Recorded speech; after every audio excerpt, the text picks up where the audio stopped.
July 26, 2022. Professor Derek Abbott stood before the assembled media in Adelaide, his face bearing the satisfied expression of a man who had solved one of the world's greatest mysteries. After 13 years of painstaking investigation, he was ready to reveal the identity of Australia's most famous unknown victim. "We've solved the case," Abbott declared with scientific precision. "The Somerton Man is Carl Charles Webb."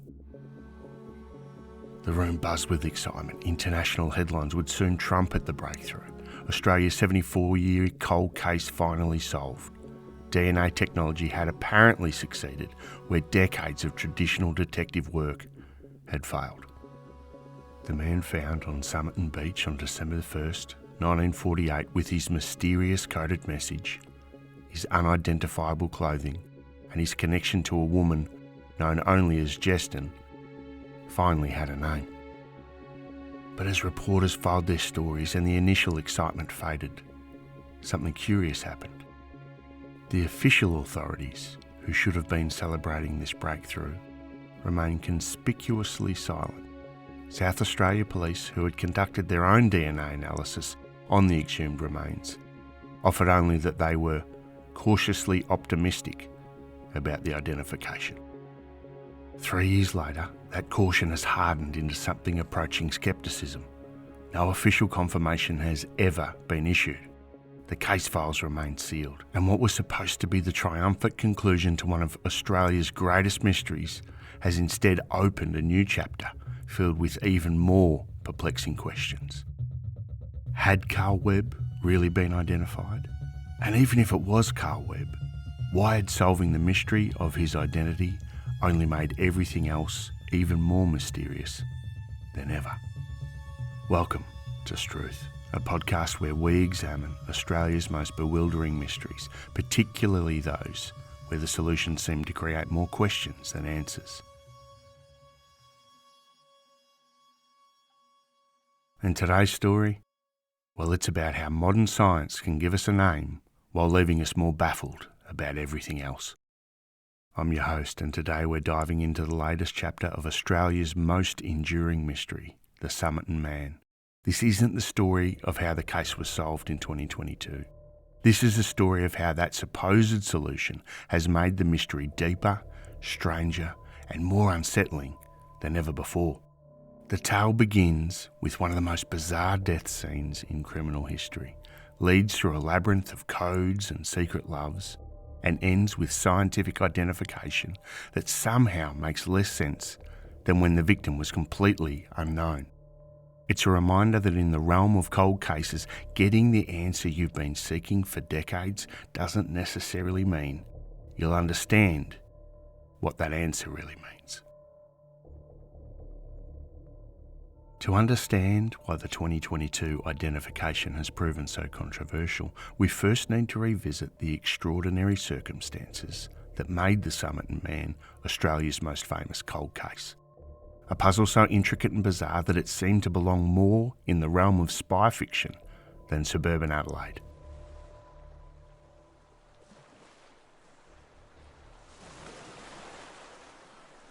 December 1st, 1948.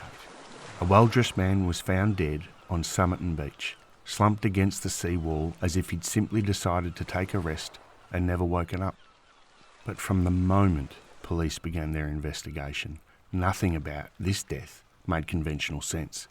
The man appeared to be in his 40s, physically fit, with distinctive facial features and well-developed calf muscles suggesting he might have even been a dancer or an athlete.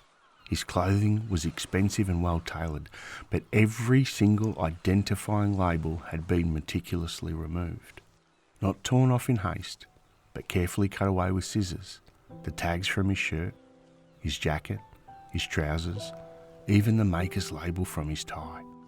The autopsy revealed enlarged organs consistent with poisoning, but no trace of any known toxin could be found in his blood. His stomach contained a pasty substance that might have been his final meal, but offered no clues to his identity. Most puzzling of all, the pathologist found no obvious cause of death. This healthy man in the prime of life had simply stopped living. But the real mystery began when police found a small piece of paper hidden in a secret pocket sewn into the dead man's trouser waistband. On it were printed 2 words in elegant script: Tamam shud, Persian for finished or ended, the concluding phrase of Edward Fitzgerald's translation of the Rubaiyat of Omar Khayyam.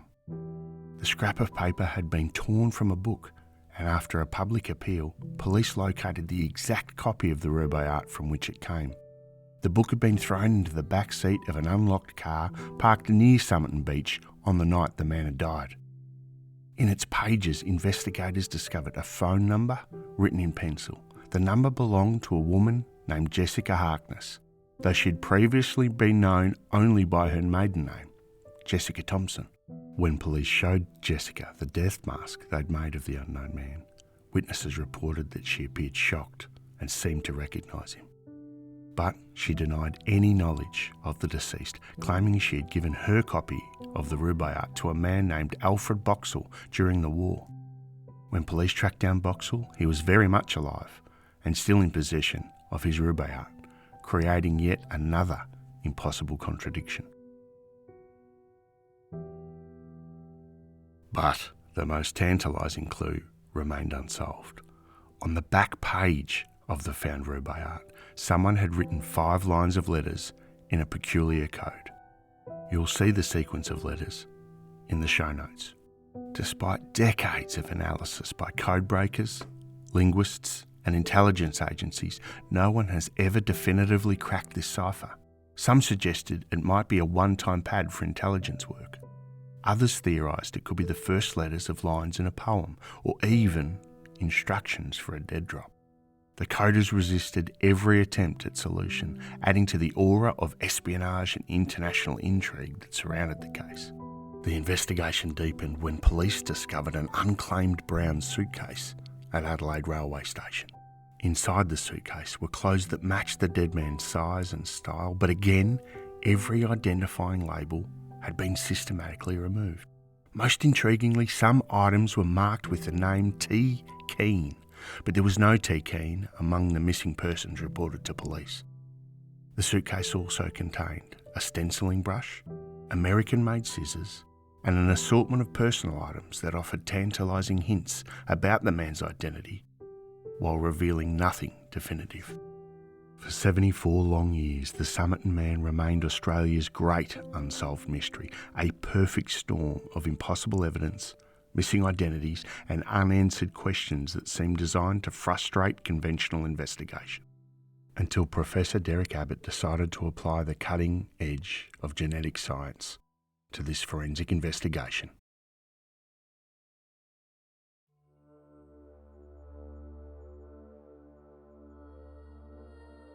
Abbott's journey to identify the Somerton Man began in 2009, not with scientific ambition, but with personal curiosity.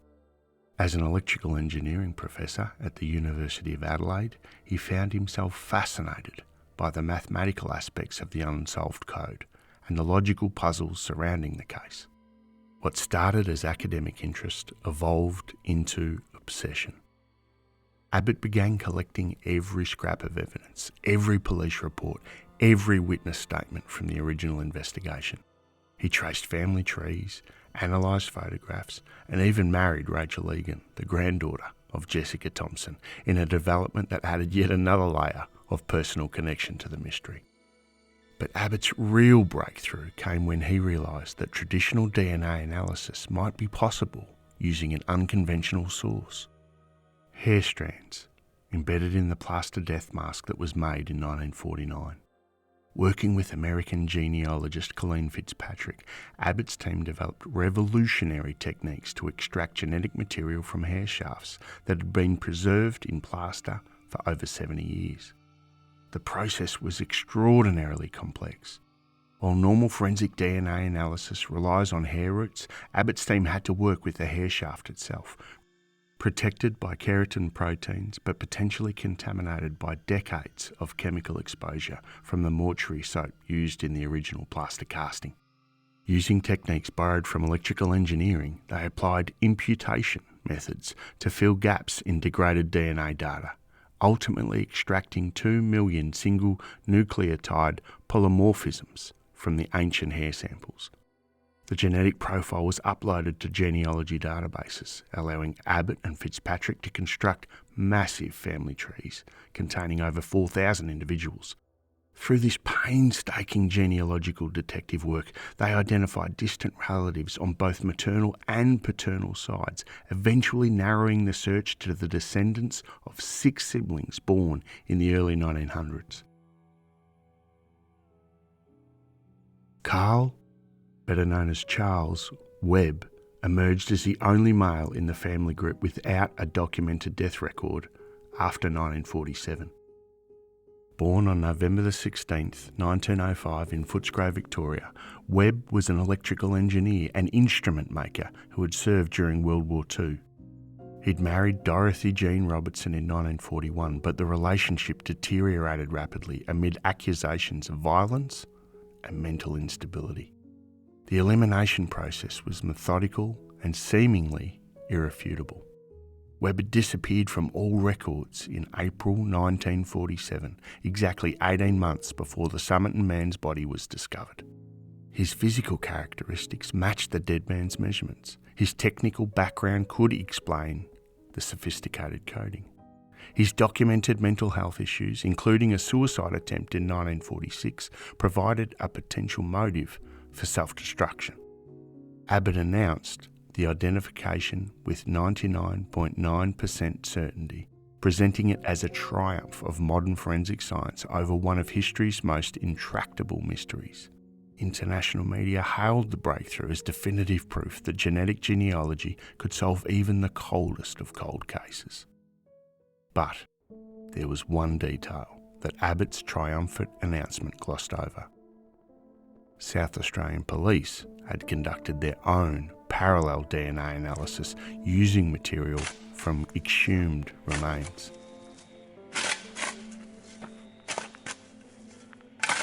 And their findings remain classified.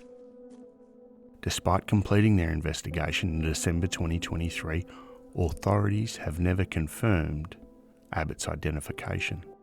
The silence from official channels has grown more conspicuous with each passing month, suggesting that the scientific certainty Abbott claimed might not be as solid as it initially appeared.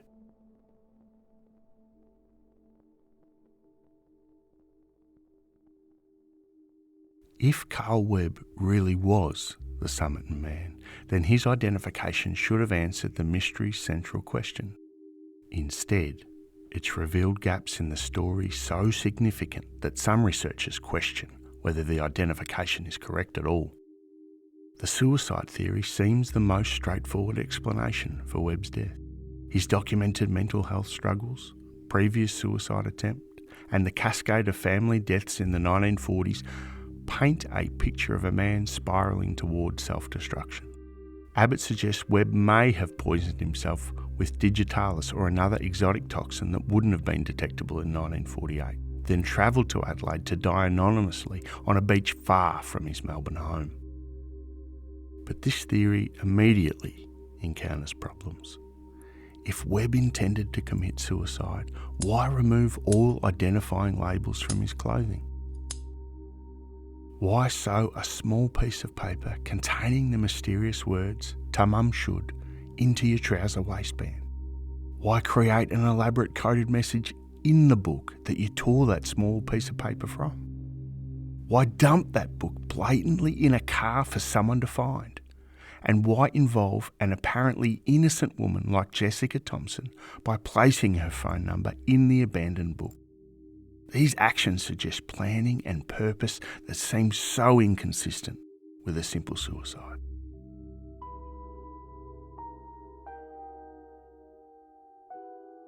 The espionage theory offers a more complex but potentially more satisfying explanation. Webb's death occurred during the height of Cold War tensions, just months after the Berlin blockade and as fears of communist infiltration gripped Western intelligence agencies. His technical background in electrical engineering could have made him valuable to foreign intelligence services, while his apparent mental instability might have made him a security risk worth eliminating. Gordon Kramer, a long-time researcher of the case, has noted suspicious timing. Webb's death coincided with the mysterious destruction of Australian immigration records from 1948 to 1950, suggesting official efforts to conceal information about foreign agents operating in the country. The sophisticated nature of the code, the precise removal of identifying materials, and the international connections suggested by the Persian poetry all point toward intelligence work rather than personal despair. Indeed, if any of our listeners are familiar with the Isdal woman case from Norway, some of these elements will seem remarkably familiar.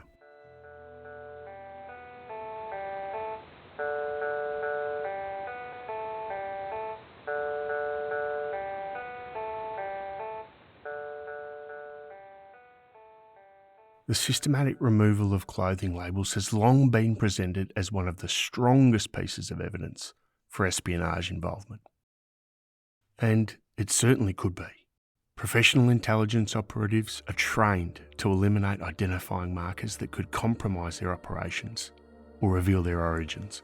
I think there's another explanation, and that is to do with sensory processing disorder. For anyone who knows someone with sensory processing disorder, and there's a fair number of people in society that struggle with this on a daily basis, they'll know that removal of clothing tags is a pretty common thing. In fact, it's one of the most common manifestations of SPD, absolute compulsion to remove clothing tags. So what makes me think this might apply to the Somerton Man? The tags weren't just removed from the clothes he was wearing when he died. They were also systematically removed from the items in the suitcase. This pattern suggests habitual behaviour rather than operational security for a very specific mission.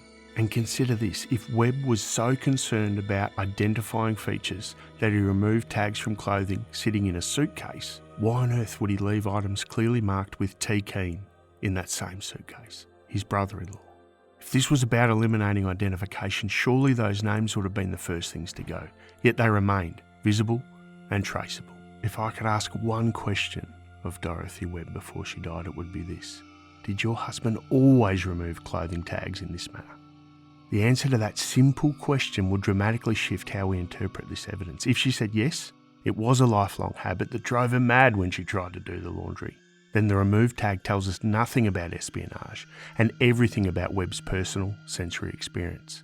But if she said no, he never did that before, then the systematic tag removal becomes profoundly more sinister. It would suggest that, indeed, if it was Webb who was the Somerton Man, that this behaviour began specifically during his missing 18 months. This would support the theory that he received intelligence training or became involved in activities requiring operational security. But without that answer, we're left interpreting the removed tags through the lens of our existing theories rather than letting the evidence guide us to conclusions. It's a small detail, but it illustrates how much we still don't know about the most basic aspects of Carl Webb's life and habits.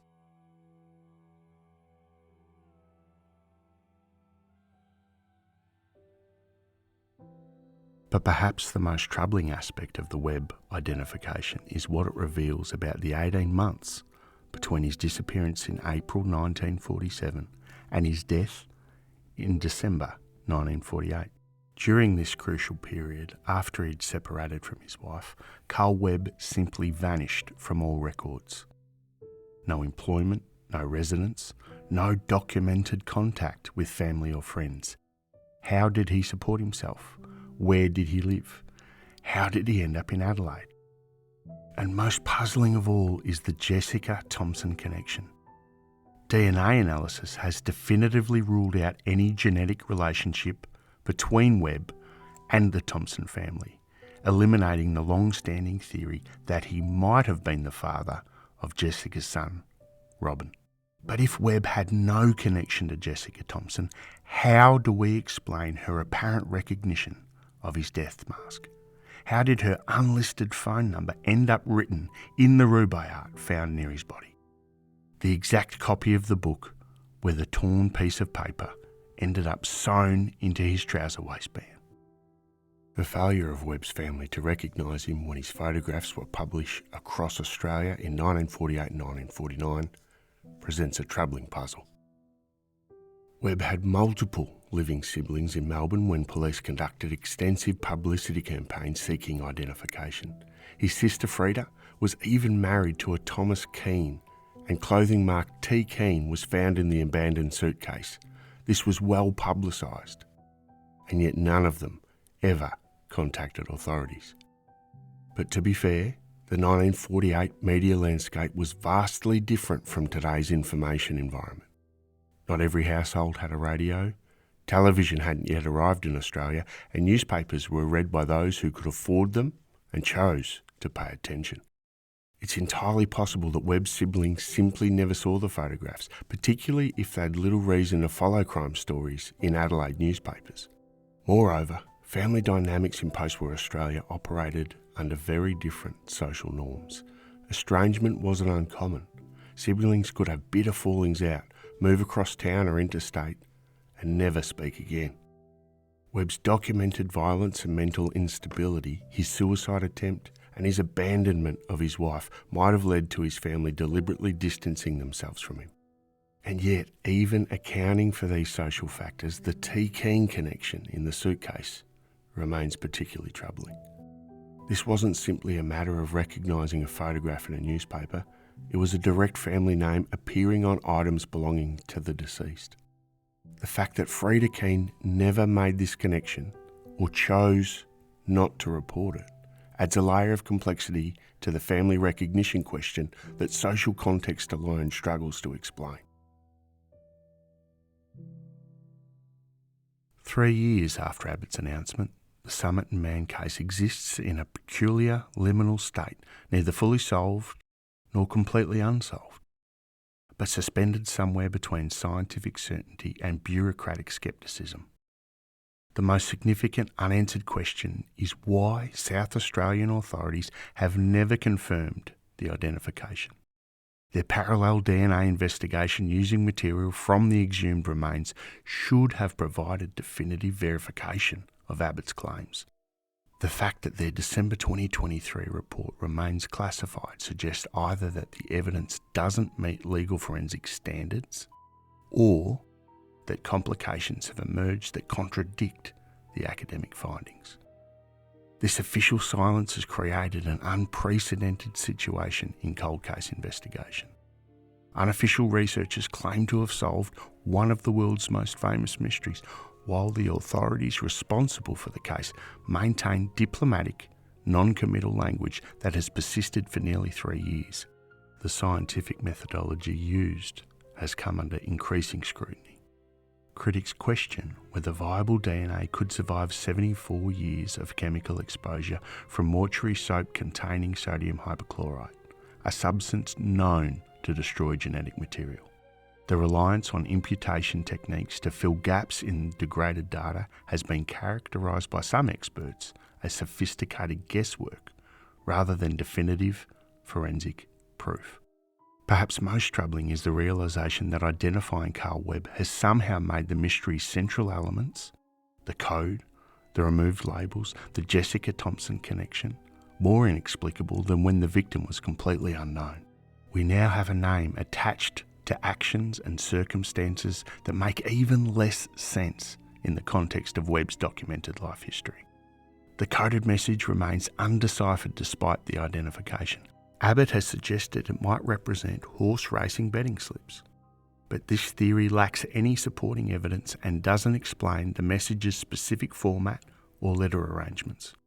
After decades of analysis by intelligence agencies and academic cryptographers, the code continues to resist every attempt at solution. And to those of you listening about the Somerton Man for the first time here on this podcast, best of luck cracking that one.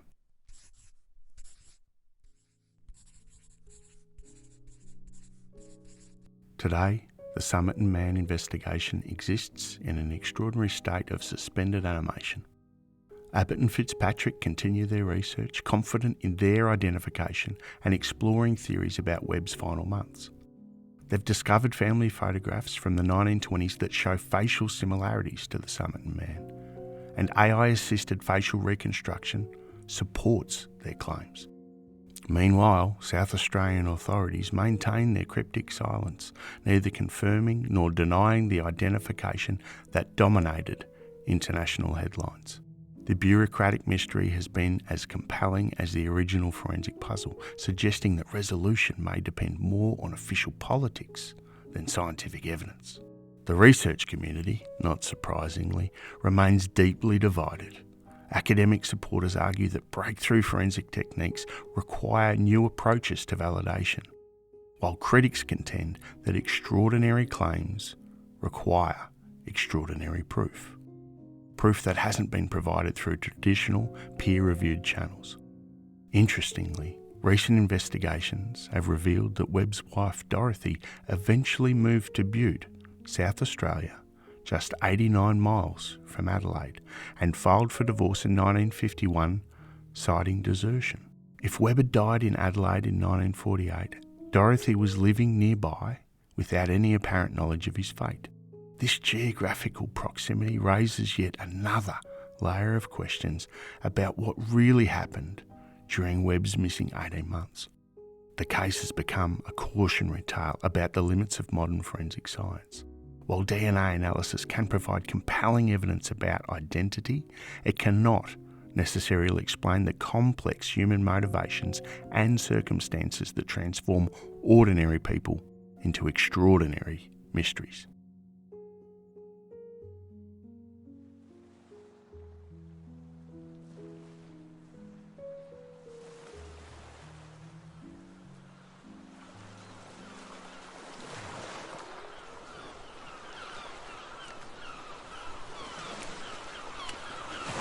As the sun sets over Somerton Beach, casting long shadows across the sand where an unknown man was found 77 years ago, I find myself thinking about the strange relationship between knowledge and understanding.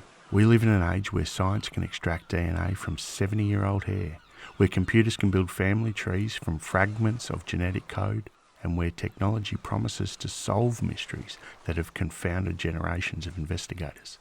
And yet, the story of Carl Webb, if indeed he was the Somerton Man, reminds us that knowing someone's name doesn't necessarily mean we understand their story. In fact, sometimes identification can make a mystery more mysterious, revealing just how much we don't know about the circumstances that transform ordinary lives into extraordinary puzzles.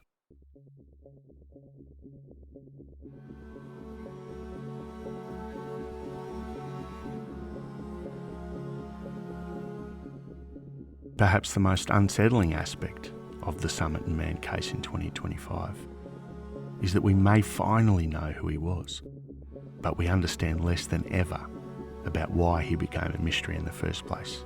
The elaborate staging of his death, the removed labels, the coded message, the connection to Jessica Thompson, all of these elements seem more inexplicable in the context of Carl Webb's documented life than they did when he was completely unknown. Truth. Sometimes solving the mystery just reveals how much mystery remains unsolved.